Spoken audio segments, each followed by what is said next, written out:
Le dernier développement en date est le fait que le président biélorusse n'a eu de nouvelles conversations avec son homologue russe Vladimir Poutine.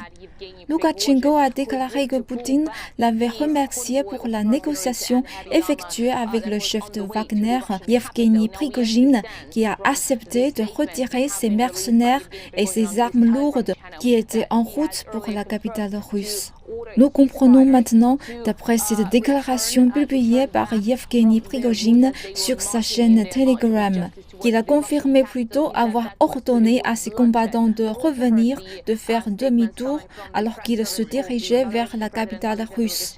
Le chef de Wagner a affirmé que c'était pour éviter une effusion de sang. Nous avons également entendu les déclarations du service de presse du président biélorusse Loukachenko, selon lesquelles ce dernier avait été engagé dans des négociations avec Prigojine tout au long de la journée et qu'ils étaient parvenus à un accord sur l'inadmissibilité de déclencher un massacre sanglant sur le territoire russe.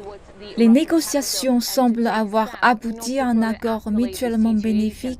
et qu'il a été ordonné d'arrêter la progression des mercenaires armés du groupe Wagner vers la capitale russe et de prendre des mesures pour éviter l'escalade de la situation. Mais d'après les informations dont nous disposons, il semble que les combattants du groupe Wagner se préparent à quitter le territoire de Rostov où, plus tôt dans la journée, ils avaient pris le contrôle de tous les sites militaires, y compris le quartier général du district militaire sud de la Russie.